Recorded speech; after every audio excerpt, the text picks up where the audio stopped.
The broadcast is now starting. All attendees are in listen-only mode. Good afternoon. Welcome to this afternoon's webinar. It's from the Active Transportation Academy here at the Ohio Department of Transportation, and this is Victoria Beal with the Ohio LTAP Center. I will be your host and technical liaison behind the scenes. Today you're going to hear about creating a Vision Zero action plan, and this is part one of a two-part webinar series. Part two will be next Monday, and we have as our presenters today Catherine Gervis and Lee Reese, who will be going over all of this great information with you. Just a couple of quick things before I turn you over to them. If you are having any type of audio issues, you can always go out and come back in, and hopefully that'll fix your audio connection. If you have comments for the presenters or questions, you can put them in the question box. And we are attempting to record this webinar, and if it's successful, you will be sent a link to the recording after it is completed. So with that, I'm going to turn things over to Catherine and Lee. Thank you so much, Victoria. The Ohio Department of Transportation is delighted to welcome you to part one of a two-part training on creating a Vision Zero action plan. Today's session will last an hour and a half. Our second session will be next week, January 29th at this same time. At the close of the training, you'll receive a copy of the slides we're using today at the email you registered with for this training.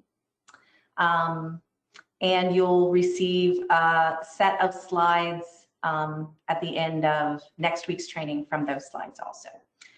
My name is Catherine Gervis, and you can go to the next slide, Lee. I'm a principal planner with Tool Design, and I've been working to create safe streets for over 20 years. So this is a particularly exciting moment for me in our profession. I'm joined today by Lee Reese. And Lee, I'll let you introduce yourself.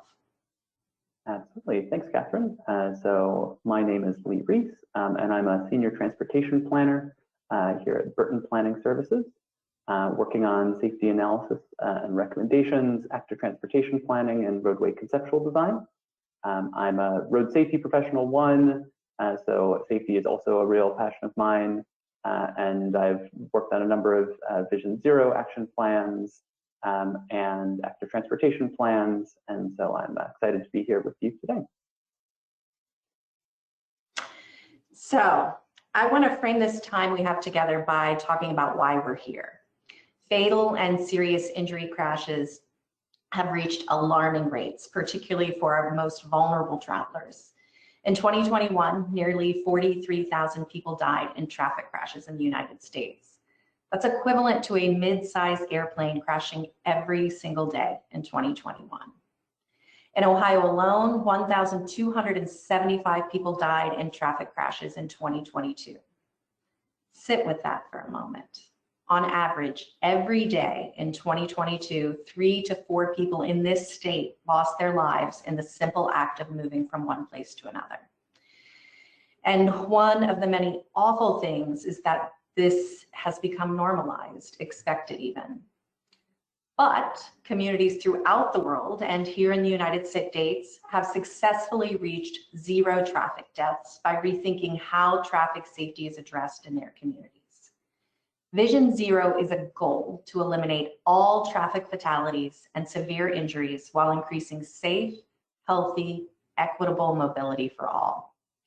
This course is designed to share information about how to end those preventable crashes in your communities, starting with the development of a Vision Zero action plan. And you can move to the next slide. Upon completion of this course, you'll have the knowledge and skills needed to create a Vision Zero action plan to address crash fatalities in your community. You'll be familiar with the fundamentals of traffic safety, various crash fatality initiatives, Vision Zero program details, and resources and funding available to support implementation of your Vision Zero action plan. As I mentioned before, today is part one of this training, and we'll focus on the Vision Zero approach and systemic safety principles and elements. We'll walk through traffic safety fundamentals with a focus on fatal crashes, And we'll look at common deadly crash locations and contributing factors, focusing specifically on our most vulnerable travelers, people who walk, bike, and roll. We'll also look at national and statewide crash trends and changes over time to provide broader context for this conversation. Please ask questions in, I think it's marked Q&A, as they occur to you throughout the training. Whatever we're unable to answer today, we'll work to incorporate into next week's session. So let's start with the numbers. Deaths on our public roads is a public health crisis affecting all of us. Each year, over 1 million lives are lost globally in traffic crashes. Nearly 43,000 Americans lost their lives on our roads in 2021. The 2022 estimates are very similar at 42,795 people killed on US roads. But the most alarming trend is pedestrian deaths, which are at a 40-year high. Nearly 7,400 people walking or using mobility devices were killed in 2021. Estimates are that 7,508 pedestrians were killed in 2022, representing an unprecedented surge in pedestrian deaths in the last 3 years. Traffic crashes have a disproportionate impact on some of our most vulnerable population. Preventable traffic crashes were the leading cause of death in children until recently, and now are second only to gun violence. Older adults are 60% more likely to be killed by drivers while walking than people of all ages. And the United States ranks 41st in worst traffic fatality rates among 49 high-income nations, and is at the bottom compared to our peer nations. There are consistent trends in who is most likely to suffer from the carnage on our roads by race and ethnicity. This image shows how much more dangerous our roads are for Indigenous people and Black people than people of other races and ethnicities. Much of this has to do with decisions made before most of us were born. For example, decisions about housing loans and the practice of redlining is still evident when we overlay redlining maps with high-speed arterials or safe access to trails. Those decisions still have impact on who is dying on streets in the United States today. The same unequal burden is often apparent in the numbers when we look at neighborhoods where low income and poor people of all races and ethnicities live. This is particularly problematic because people in lower income households are more likely to not own a car, or own a car that does not reliably work, requiring those folks to be more dependent on other modes of transportation like walking. When comparing which pedestrians are most likely to be killed, we see that people walking in lower income areas are struck and killed at much higher rates than people walking in wealthier neighborhoods. These are some of the reasons analyzing equity is prioritized by prominent funders of Vision Zero planning dollars, and why implementation dollars also want communities to prioritize equity and Justice 40 communities in implementation. So, what is a Vision Zero action plan? It's a guide to eliminating fatal and serious injury crashes on streets and roads by a target year. You heard that right. A key component of Vision Zero action plans is a bold statement by your community's elected leaders to eliminate fatal and serious injury crashes by a stated year. Vision Zero plans do not focus on all crashes. The priority is preventing serious and fatal crashes. The central tenet of Vision Zero is that life-altering crashes should not be an acceptable part of regular travel. A Vision Zero action plan includes recommendations for projects and also policies and programs. And Vision Zero action plan is achieved by using the safe system approach. So, what's the safe system approach? The safe system approach is an ideology, a high-level planning concept. Let me take a moment to say safe system is different than systemic safety. The phrases are so similar, which can make this confusing, I know, apologies in advance. Systemic safety focuses on low-cost countermeasures and is often a component of the safe system approach. The safe system approach is an ideology, a high-level planning concept. I think about it this way. When my goal is zero death, vision zero, the safe system approach is the framework that guides the guideline to reach the goal of eliminating fatal and serious injuries for all road users.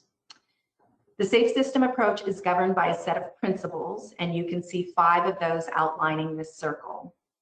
This framework recognizes that humans make mistakes and is interested in strategies that accommodate those mistakes. It recognizes that human bodies can only take so much impact and survive, so is interested in strategies that reduce impact on the human body. The safe system approach says responsibility is shared, not just by individual travelers, but also the people who design roads, the people who fund those designs, the people who design and manufacture vehicles. Everyone plays a role in creating safe roads for all travelers. The safe system approach is interested in proactive tools to understand latent risk for fatalities in the transportation system and mitigate that latent risk rather than waiting for life-altering crash to occur. The safe system approach believes no death or serious injury is acceptable. While no crash is desirable, the safe system approach prioritizes crashes that result in death and serious injury. The safe system approach also believes redundancy is critical. We'll talk more about that one in a minute. There are also 5 elements in the safe system approach, and you'll see those called out in green in the circle. So let's start with safe road users. The safe system approach prioritizes the safety of all road users, including those who walk, bike, drive, ride transit, and travel by a variety of other modes. Moving clockwise around the circle, the safe vehicles element wants vehicles designed and regulated to minimize the occurrence and severity of collisions using proven safety measures and incorporating new technologies. The safe speed element highlights that people are unlikely to survive high-speed crashes and notes that reducing speeds can accommodate human injury tolerances in 3 ways: by reducing impact forces if a crash occurs, by providing additional time for drivers to stop, and improving visibility for drivers. The safe roads element is my favorite. This is where the meat is for the transportation professionals in the room. This element states that designing roads to accommodate human mistakes and injury tolerances can greatly reduce the severity of crashes that do occur. This includes creating conditions that allow people traveling at different speeds to be separate without impeding the travel of those who walk, bike, and roll. And it acts us to prioritize human safety over everything. I'm looking at you, throughput.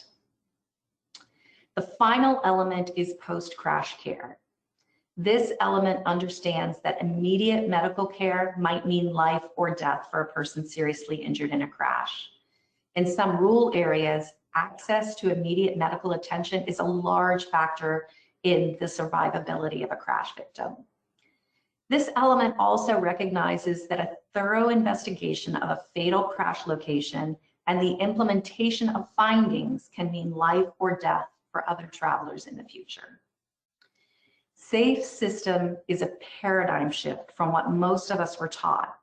It moves us from eliminating crashes to eliminating fatal and serious injury crashes.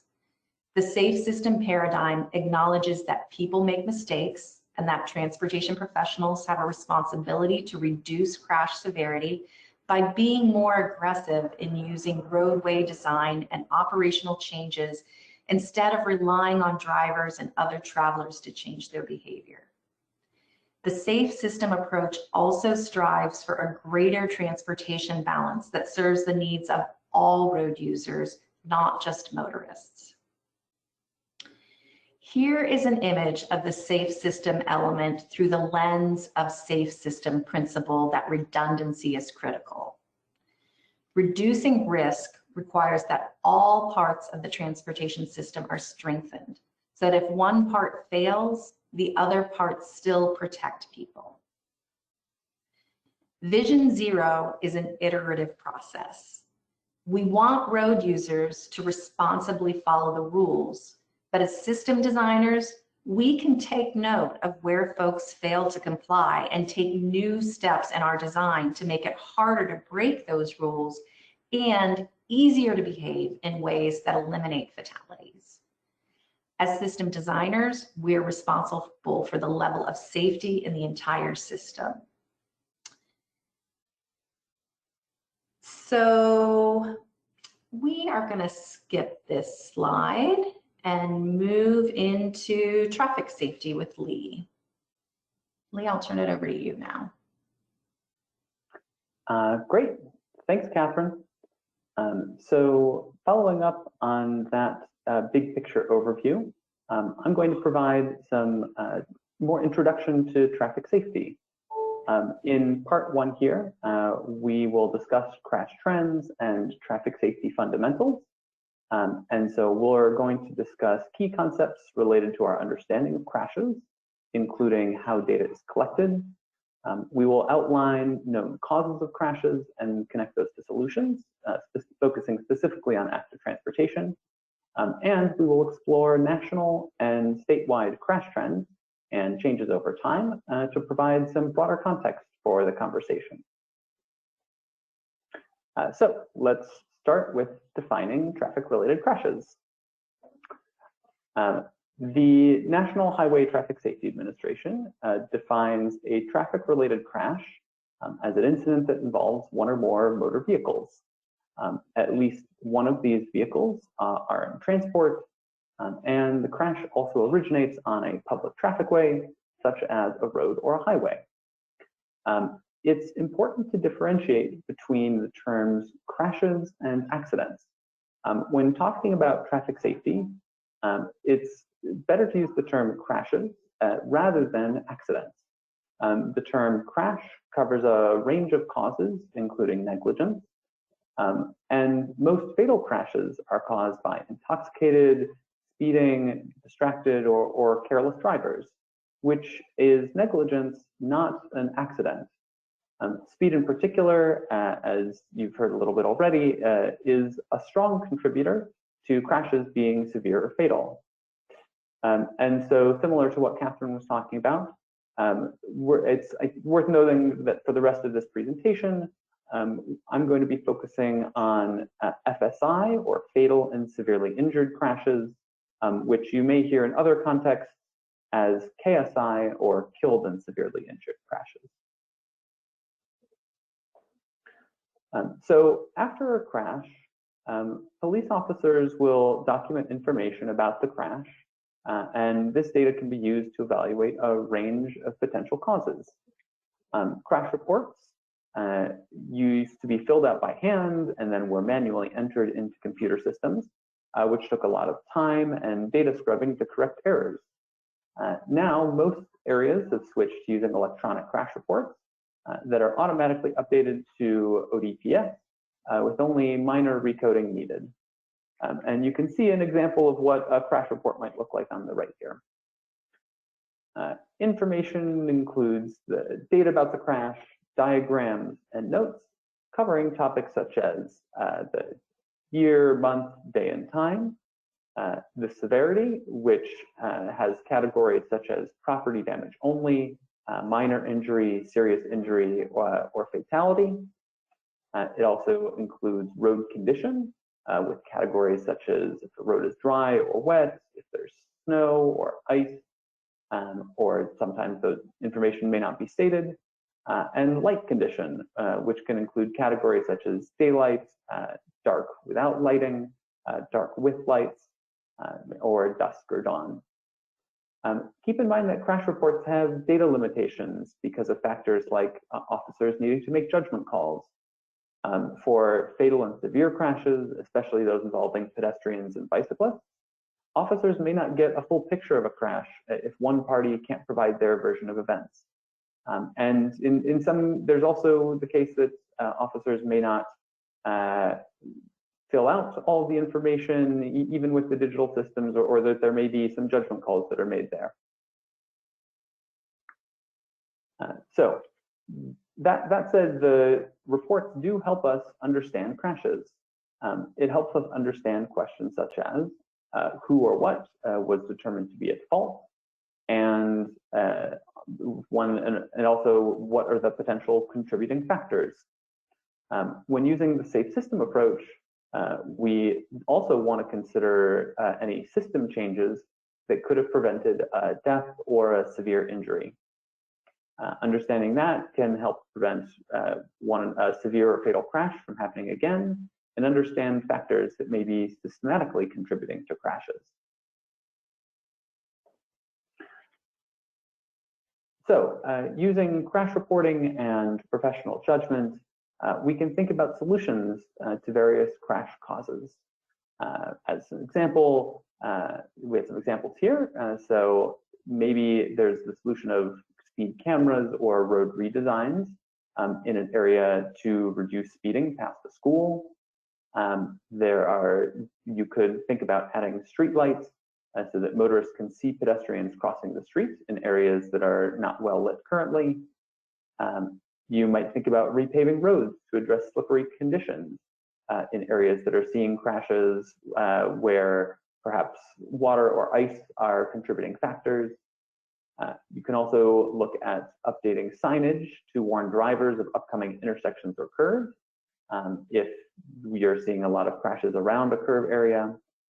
And bike lanes can increase the lateral distance between bicyclists and passing vehicles to reduce potential side swipes if perhaps that's something happening on a corridor.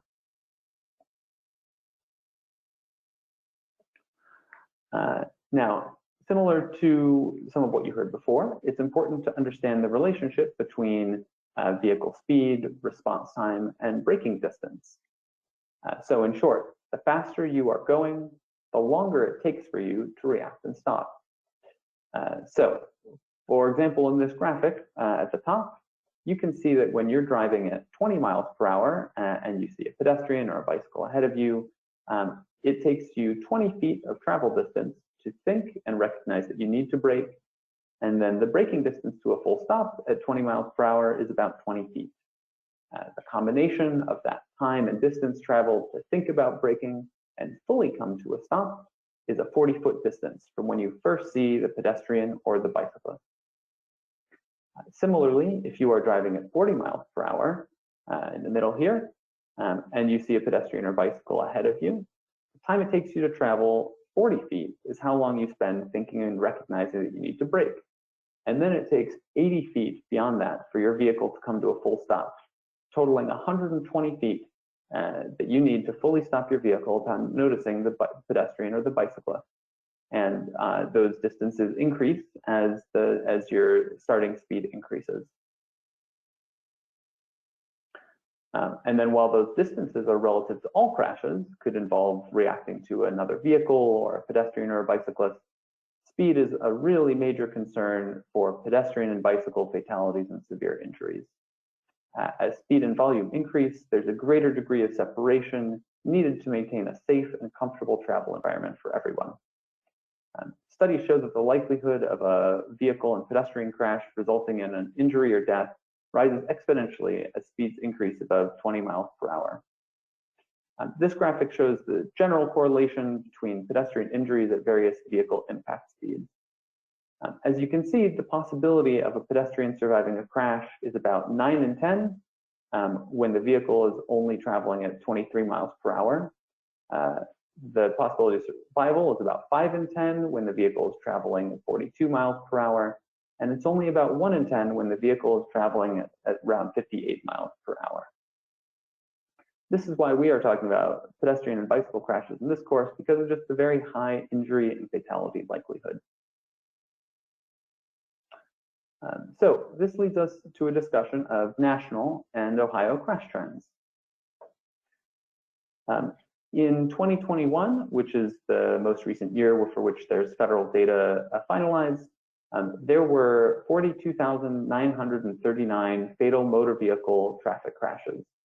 About 60% of those were in urban environments, and which is the top line, and then 40% in rural areas. Fatalities in urban areas have been increasing sharply in both the number and the percentage. Why are crashes and fatalities increasing? Well, there's a lot of factors and there's not one definitive reason. Some of the factors that have been discussed include that vehicles are larger and heavier, that roadways are designed to facilitate higher driving speed through their design speeds and other factors, that there has been an increase in cases of distracted driving, people texting or eating, and increasingly there are distractions built into the dashboards of cars. And those dashboards also take often more time to manipulate than some of the previous designs. And there are even some cases of games being included essentially in those dashboards. And then there's also speed limits. So the speed limits on roadways have been increased, such as from 65 miles per hour to 70 miles per hour on many highways. The larger vehicle speeds, larger vehicle sizes and those higher speeds result in higher kinetic energy for vehicles in motion, which results in more serious injuries when they are involved in crashes.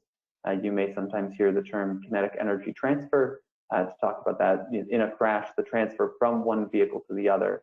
And as kinetic energy increases, just the risk of severe and fatal injuries increase. So let's talk specifically about bicycle and pedestrian crashes and fatalities. There were 966 bicyclists killed in motor vehicle crashes within the US in 2021. Cyclist deaths make up 2.2% of all motor vehicle traffic fatalities, and these fatalities have been increasing.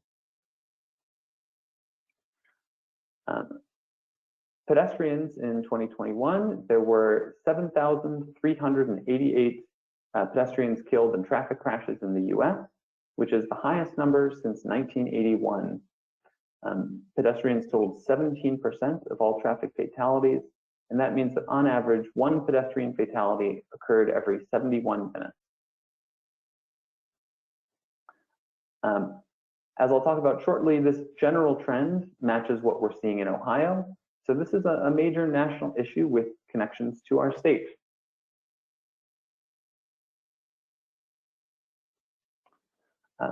Looking at the location and the time of day, more pedestrian fatalities nationally occurred in urban areas with 84% than in rural. There were also more that occurred at non-intersection locations than occurred at intersections, which were about 16%. And a lot of the pedestrian fatalities nationally occurred in the dark rather than in daylight or the small percentages at dawn and dusk.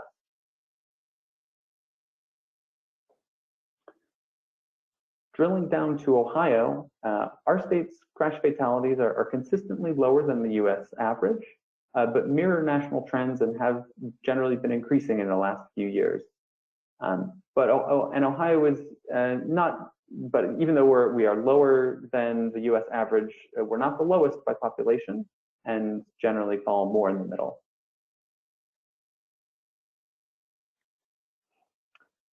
Over the past 13 years here, we have seen a significant number of pedestrian and bicyclists killed on Ohio roadways. Between 2009 and 2022, 1,760 individuals lost their lives while navigating Ohio's roadways by foot, and another 251 by bicycle.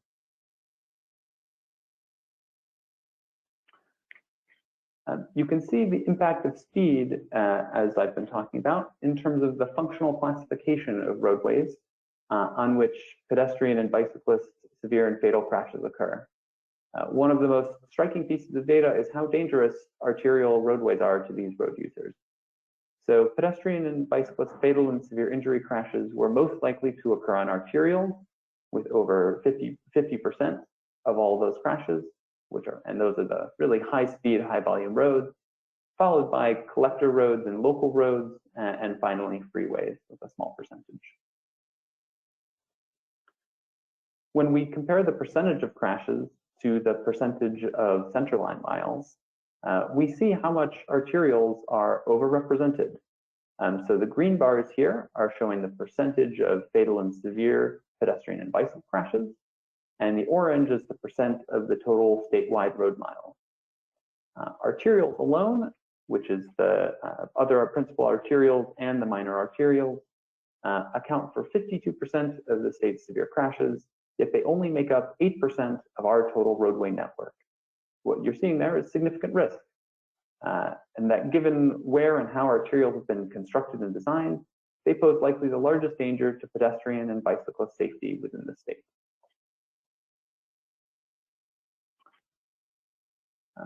I also wanted to highlight some of those crash trends in terms of location. And so the 10 counties that are highlighted on the map to the right account for 2/3 of all of the pedestrian and bicycle fatal and severe crashes from 2018 to 2022, the most recent 5 years with data. You can see that these are mostly urban, and so the top 3 counties are Franklin, Cuyahoga, and Hamilton. And you can see the rest of them here, often around major population centers. Note that this data doesn't account for or normalize by population size, and so while it makes sense that the counties with the highest population, as in the largest cities, have the most crashes. But with a focus on Vision Zero, the areas with more population are also important to focus on to reduce that total number of fatalities and serious injuries. So I'm going to move to a little bit more mode specific within Ohio. Between 2009 and 2022, Ohio saw a more than 90% increase in the number of pedestrian-related fatalities and an 11% increase in the number of serious injuries. And you can see that pedestrian fatalities did fall in 2022, but they are still above the pre-COVID 2019 levels and represent a 29% increase from 2019. We know from crash data also that 75% of pedestrian fatalities in Ohio occur in no or low light situations. And there's about half of those occurring on facilities with no lighting at all. Typically in a year, as the amount of available daylight decreases, the number of pedestrian fatalities and serious injuries increase.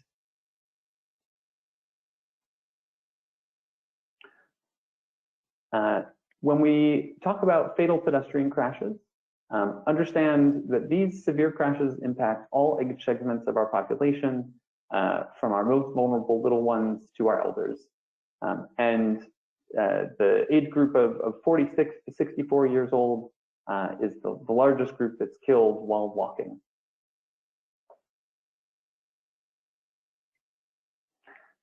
We also see in national data that there are socioeconomic factors at play with pedestrian fatalities, similar to something that Catherine talked about.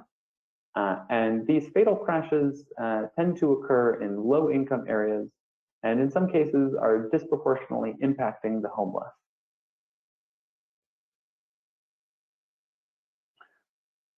Smart Growth America's 2021 Dangerous by Design report notes that even though more people overall are struck and killed while walking in urban areas than rural areas, people in rural areas are struck and killed at about the same rates when controlling for population. So there are 1.7 pedestrian deaths for every 100,000 people in rural areas versus 1.6 pedestrian deaths for every 100,000 people in urban areas. While we can't readily draw on a comparison that accounts for differences in walking rates between urban and rural areas using available national data, past research indicates that people do not universally walk more in urban areas than rural areas. What we do know is that people walking in areas designated as rural face unique dangers. Small town main streets are often also state highways that carry significant regional and truck traffic. And sometimes those state departments of transportation that manage those highways can be resistant to changes that slow down traffic. Rural roads are less likely to be designated with people walking in mind, often lacking sidewalks and safe options to cross the street. But that doesn't mean that people in rural areas don't walk. More than 1 million households in primarily rural counties in the US do not have access to a vehicle.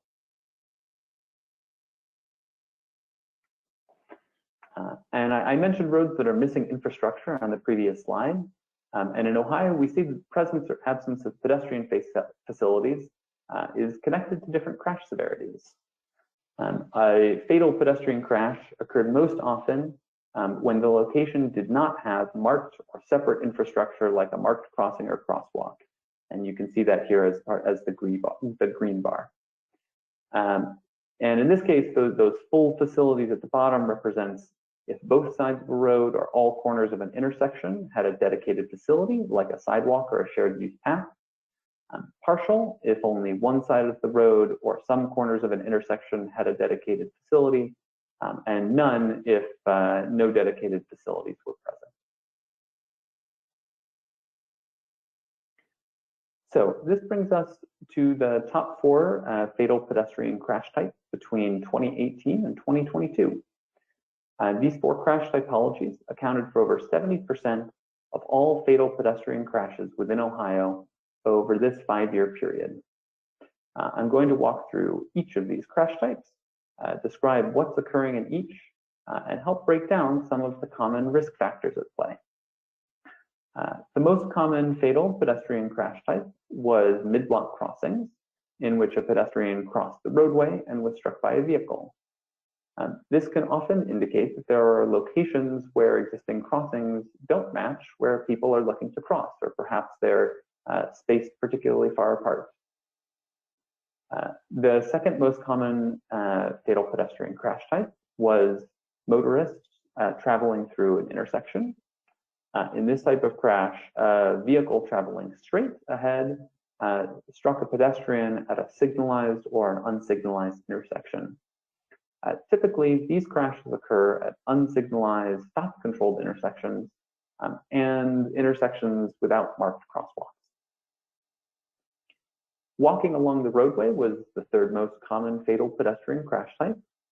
In this type of crash, the pedestrian was either walking or running along the roadway and was struck from the front or behind by a vehicle.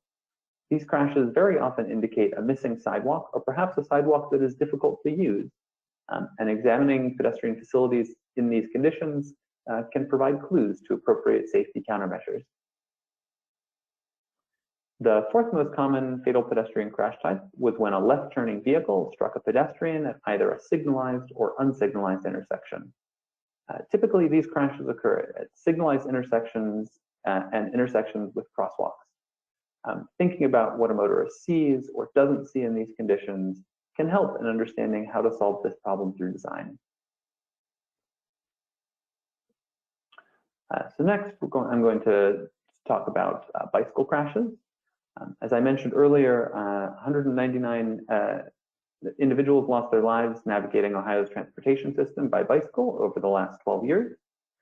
Bicycle crashes routinely account for around 4% of the total number of fatalities within the state. And while 2022 saw a reduction in bicycle fatality crashes, severe injuries have remained roughly constant for the past couple of years.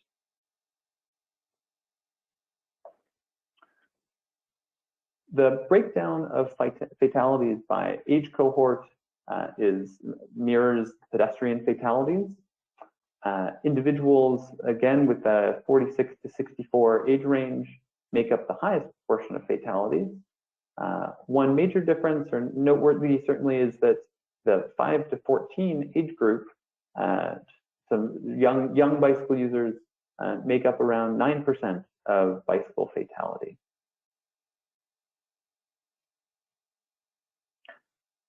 As with the US overall, more bicycle fatalities occur in urban areas, but in Ohio, approximately 3/4 of fatalities are in urban settings, compared to 85% nationally.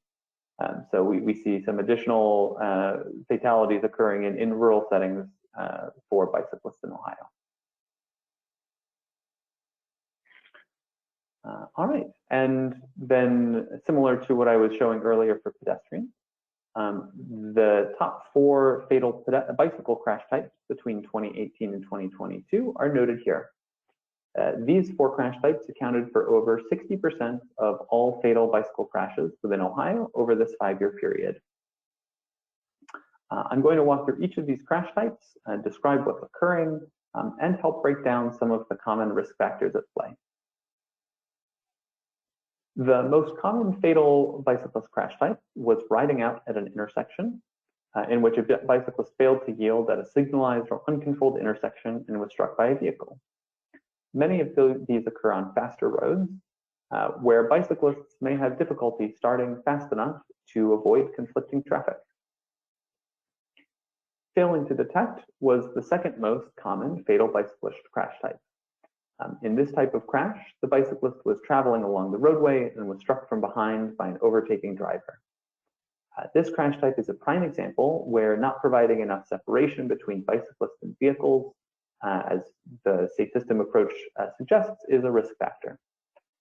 Drivers may not be passing bicyclists with enough room because of conflicts with drivers traveling in the same direction on wider roads or the opposite direction on narrower roads. The third most common fatal bicyclist crash type was riding out from a mid-block location. In this type of crash, the bicyclist was entering the roadway from a mid-block location, such as a shoulder, a curb, or a driveway. Risk factors could include a road in need of sweeping or repair that causes a bicyclist to avoid something on the shoulder, or perhaps poor visibility between drivers and bicyclists due to trees or lighting. And lastly, the fourth most common fatal bicyclist crash type involved a motorist turning left at an intersection, in which the bicyclist would typically be traveling in the opposing direction as a driver makes a left turn.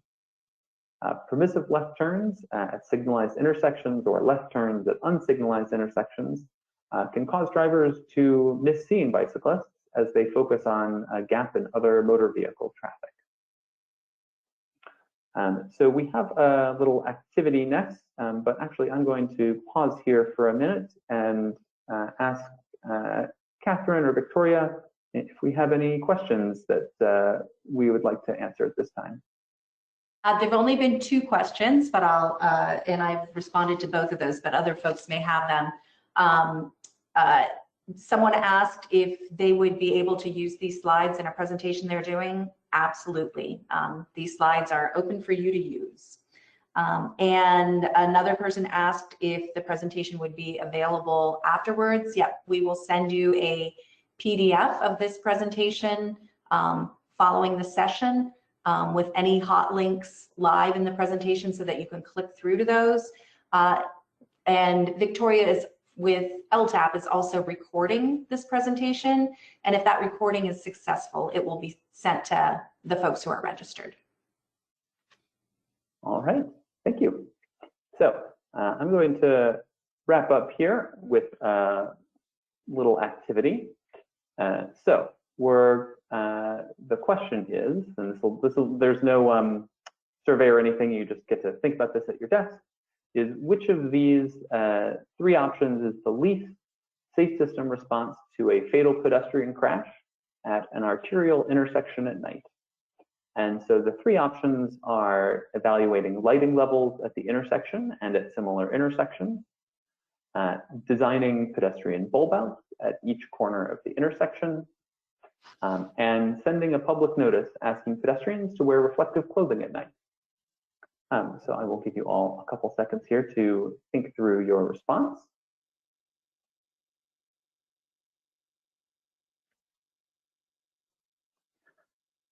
And the least safe system response would be sending the public notice asking pedestrians to wear reflective clothing at night.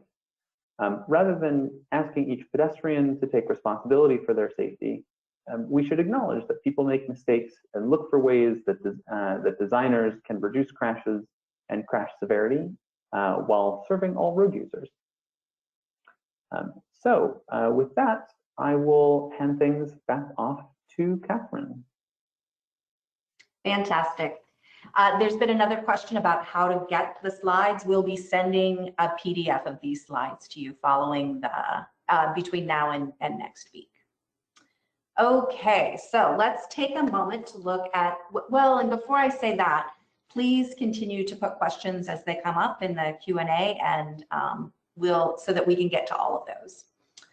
Okay, so let's take a moment to look at some recent history in the United States at some programs designed to address crash fatalities.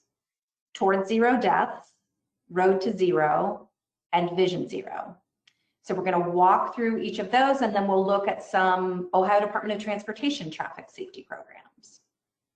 So first, Toward Zero Deaths. In 2009, multiple traffic safety stakeholders began creating a national strategic highway safety plan at a workshop in Savannah, Georgia. Participants expressed that there should be a highway safety vision to which the nation aspires, even if at that point in the process it wasn't clear how or when it could be realized. The group concluded that the elimination of highway deaths is the most appropriate goal, as even one death is unacceptable. Toward Zero Deaths included input from over 70 participants and became Toward Zero Deaths, a national strategy on highway safety. The vision is a highway that has no fatalities and a decline in transportation-related injuries. The key emphasis areas are safe driver and passengers, safer vulnerable road users like motorcyclists, highway road workers, and others, safer vehicles, enhanced emergency medical services, improved safety management and data processes, and safer infrastructure, which proposes elements like upgrading infrastructure to mitigate crashes and reduce injury severity, adopting cross-cutting technologies, improving design practices to maximize safety benefits, and ensuring agency policies and procedures incorporate safety considerations throughout the highway project development process. ODOT incorporates these principles into the Strategic Highway Safety Plan. You'll have a hot link to that when we send you these slides. The Strategic Highway Safety Plan is a comprehensive statewide plan that addresses the most prevalent causes of roadway deaths and serious injuries in Ohio. This data-driven plan establishes common goals, priorities, and strategies, provides a framework to track implementation of activities and safety investments across organizations, and helps maximize Ohio's resources as various agencies and organizations work together to prevent injuries and save lives on all public roads. ODOT also has a Toward Zero Death website that helps people participate in crafting safety messages on highways. It creates an opportunity for folks in Ohio to help craft messages and really helps put people's attention on an expectation of safe travel. This is an important piece of the culture change work. A big part of moving towards zero deaths is creating a culture where we have an expectation that it's possible to travel from one place to another without seeing traffic-related fatalities. Okay, next, let's look at Road to Zero. Road to Zero started in October of 2016 and is managed by the National Safety Council. The Road to Zero Coalition is a collaboration focused on eliminating traffic fatalities by 2050. Let me say that again. They're focused on eliminating traffic fatalities in the United States by 2050. The coalition states, these tragedies are not unavoidable accidents. In fact, roadway crashes are largely predictable and preventable by leveraging the proven policies and practices to prioritize safety. Federal partners in the coalition include the Federal Highway Administration, Federal Motor Carrier Safety Administration, National Highway Traffic Safety Administration, Centers for Disease Control, and Indian Health Services. But the steering committee group also includes an additional 18 partners with names you'll probably recognize like AASHTO, NACTO, ITE, COMTO, and also includes names you might not expect like the National District Attorneys Association, the National Sheriff's Association, the Trucking Alliance, and important expertise from the National Center for Rural Road Safety. The emphasis of Road to Zero is placed on strengthening existing roadway safety programs, supporting technology improvements, and implementing a safe system approach. The program supports a shift in roadway safety culture and greater collaboration, and the implementation is nationwide. The Road to Zero Coalition identifies 3 main initiatives to achieve zero roadway fatalities. Double down on what works through proven evidence-based strategies, advance life-saving technology in vehicles and in infrastructure, prioritize safety by adopting a safe system approach and creating a positive safety culture. The full report and more information about Road to Zero can be found at the hot link on this slide. Next, let's look at Vision Zero. As I mentioned earlier, Vision Zero is a strategy to eliminate all traffic fatalities and serious injuries while increasing safe, healthy, equitable mobility for all. Vision Zero was first implemented in Sweden in the 1990s. Though Vision Zero efforts have cut traffic deaths in half, even while mobility has increased. Vision Zero efforts are gaining momentum across the United States. The Vision Zero Network is a US nonprofit started in 2015 to advance Vision Zero with a focus on local action. The Vision Zero Network convenes local leaders to develop and share promising strategies, policies, and practices to eliminate life-altering crashes on US roads. The Vision Zero Network encourages peer exchange amongst community members and local government staff, including public health, transportation professionals, land use planners, and policymakers. The Vision Zero Network website has so many great resources, including webinars, a resource library, and opportunities to be recognized as a Vision Zero community. Though if you go to this page, it's a bit out of date. It was last updated in August of 2022, and there are many more communities that have set clear goals and made commitments since then. The goals of Vision Zero are to eliminate traffic fatalities and severe injuries for all modes of travel. This means limiting mobility of people using active transportation for safety is counterproductive to this goal. To have safe mobility for all people, particularly those disproportionately impacted by traffic crashes, like children, seniors, communities with people of color, people walking and biking, and low-income communities. So there's a real focus on equity when you're part of a Vision Zero community. Vision Zero is also an ethical framework. It can never be ethically acceptable that people are killed or seriously injured when moving within the road transport system. Vision Zero functions from a different set of assumptions than many of us were trained in. Specifically, the idea that traffic deaths are an unfortunate inevitability in our transportation network is replaced with the idea that traffic deaths are absolutely preventable. The idea that we should expect perfect behavior from individuals is replaced with an understanding that humans make mistakes, and that understanding needs to be integrated into our approach so that mistakes don't result in fatalities. The idea that we should focus on all collisions is replaced with a focus on preventing fatal and serious injury crashes. Moving away from focusing on individual responsibility and instead focusing on a system approach, which can remove latent risk from the transportation system. And finally, giving up the idea that safety and saving lives is too expensive, and instead treating the lives of every traveler as if they were our own beloveds. Fundamental principles of Vision Zero include that traffic deaths and severe injuries are acknowledged to be preventable.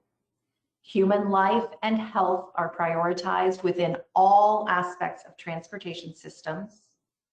Acknowledgement that human error is inevitable and transportation systems should be forgiving. Safety work should focus on system-level changes above influencing individual behavior. And that speed is recognized and prioritized as the fundamental factor in crash severity. So we've talked about 3 different zero initiatives, and they all have the same goal of eliminating traffic-related fatalities, though each has a slightly different spin. Towards Zero Death focuses primarily on state-level efforts. Road to Zero focuses on national coalition building, and Vision Zero focuses mostly on local efforts. So let's talk about some traffic safety programs. First, a quick overview. As Lee told you earlier, crash data track different levels of severity for traffic-related crashes, property damage, injuries, fatalities. Federal and state governments sponsor and manage programs and funds to help address traffic-related crashes of all severities, and that there are other initiatives involving a variety of stakeholders focused exclusively on eliminating our most severe traffic crashes. So with all of this in mind, we're going to focus on ODOT resources most relevant to you as you write your Vision Zero action plan. ODOT's Highway Safety Improvement Plan underwent major changes in 2021 after traffic deaths in Ohio rose 6 of the previous 7 years. Focusing on the severity and specific crash types and safety improvements better focuses funding on fatal and serious injury crashes and aligns the state's investments with federal safety requirements. These changes are part of a national movement to adopt a safe system approach, shifting the paradigm from eliminating all crashes to eliminating fatal and serious injury crashes. This approach acknowledges that people make mistakes and that transportation professionals have a responsibility to reduce crash severity by being more aggressive in using roadway design and operational changes instead of relying on drivers and other travelers to change their behavior. As transportation professionals, we get to think about how the individual decisions we make influence the larger transportation system and then act in a way that centers the safe system paradigm in our work. ODOT's Highway Safety Improvement Program also strives for a greater transportation balance that serves the needs of all road users, not just motorists. Some of the promoted countermeasures for pedestrians include high visibility crosswalks, advanced yield markings, rapid rectangular flashing beacons, standard crosswalk signage, curb ramps, and raised crosswalks. Some of the promoted countermeasures for roadway departure include adding wider shoulders for people using bicycles for transportation, along with modifying ditches, removing type A guardrails, removing and relocating fixed objects like utility poles, and road diets, which research has shown to influence speeding behavior in drivers. ODOT is also looking at speed policies. One way is to incorporate people on bikes and people walking and using mobility devices into the speed study process. Also, making the presence of pedestrian and bicycle-related criteria for lowering speeds and allowing agencies to use a lower threshold for calculating driver speeds when making these decisions. These changes give agencies more tools to consider lowering speeds, especially in developed areas with more pedestrians and people biking. And in 2022, the Ohio Department of Transportation published a multimodal design guide that local agencies can use to consider the impact of roadway design on all travelers, especially people walking, biking, and rolling. This is an incredible resource for all of our communities. If you haven't looked at it yet, I highly recommend it. Designs that incorporate bike lanes, curb bump outs, reduced curb radii, and leading pedestrian intervals have been shown to reduce speed-related crashes and improve safety for everyone. It turns out making roads safer for people who walk and bike also makes roads safer and more pleasant to travel for people who drive. A quick important note, free trainings like this one are available through LTAP and the Active Transportation Academy. including virtual and in-person trainings on the Multimodal Design Guide, which is a great training. I highly recommend it.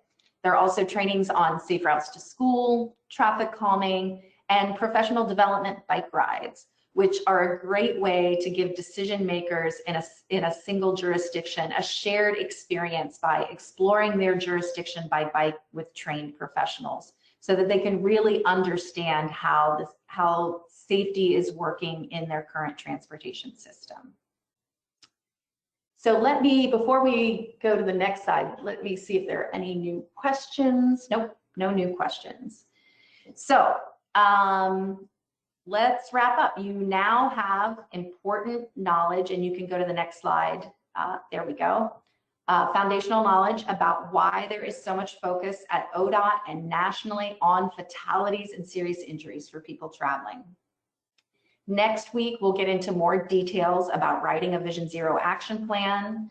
We'll talk about funding opportunities to write and implement your plan, with particular attention paid to the Federal Highway Administration's Safe Streets and Roads for All funding, often referred to as SS4A.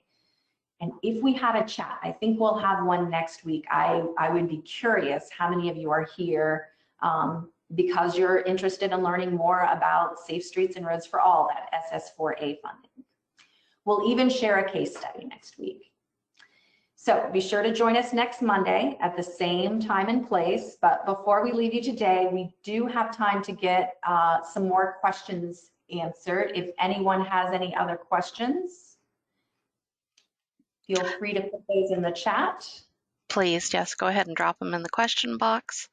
Or I'd say we're even safe, wouldn't you, Catherine, if they want to raise their hand on the attendee side, I'd be happy to unmute them if they just want to ask an audio question. So all of our extroverts can get their audio question in. Give them a second to type in too. And any question you have, there is probably someone else in the room that has it. So please raise your hand and let Victoria unmute you. Yeah. All right, well, I'm imagining that they're going to have a ton of questions next week when they've had time to think about and digest all this great information. So, oh, here we go. We've got one. And I'll send it to you as well, Catherine. There's a couple of them, actually. One of them is, I'll just start reading them. The first one is, are there any new grant funding opportunities that have come up with the Vision Zero program? Yeah, we are going to talk about some of the funding opportunities with Vision Zero. And if you're not familiar with Safe Streets and Roads for All, that is very much like Vision Zero plans are absolutely fundable from that federal pool of money. So we've had the first round of funding was announced in February of 2022. When I looked at what was announced in December at this last round of funding, I can't remember, Lee, how many hundreds of applications went in. All but 3 were funded for planning efforts, and 1 in 3 implementation grants were funded. So the federal government is making a huge investment in these Vision Zero plans, in these plans around eliminating fatalities and serious injuries that may come by a variety of names, but all of them recognize Vision Zero as a type of planning. Okay, and then the next question is, can you expand on the changes to speed studies? I'm going to throw that one to you, Lee.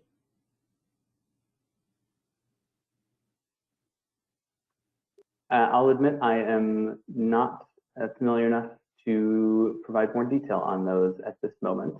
So we can look into talking a little more about that with perhaps next week with our webinar. That sounds good. The next question says, I know that ODOT has several spreadsheet tools for implementing the HSM, the Highway Safety Manual. Are any of you able to discuss training resources for using them? Realize that's not totally on topic, but since we've got some time, ... Victoria, I'm wondering if that's something you know about Actually, as something LTAP offers? I can talk to the owners of those spreadsheets and Okay. see what we can do to get some training offered. In the past, we have offered various National Highway Institute courses on the Highway Safety Manual that were customized either for rural areas or for suburban areas. But as far as using the actual spreadsheets, I don't believe that we have offered training in that area, but stay tuned. And then since you did mention SS4A, the Safe Streets and Roads for All, I did drop a link in the chat to everyone to our e-learning course that is available on how to just get a general start with grant writing. This isn't specific to SS4A. This is generally just if you've never written a grant before, you know, what the process is like and how to organize yourself. And while I was mentioning that, Jeremy Thompson, who must be on this webinar as well, mentioned that ECAT training is coming soon. So that'll be the training I believe that you're looking for the Highway Safety Manual spreadsheets. All right, I think that's it on the questions for right now. So Fantastic. Well, we are excited to talk with you all more about this next week. Yeah. And I think our last slide, if questions come up between now and next week, please reach out to Amelia Mansfield. Her email and phone number are below, and we will incorporate the questions that we were not able to answer today into next week's training and anything new that comes in. sounds great. Thank you both, Catherine and Lee. And I hope everyone has a great rest of their afternoon, evening. Stay safe. Great, thanks everyone.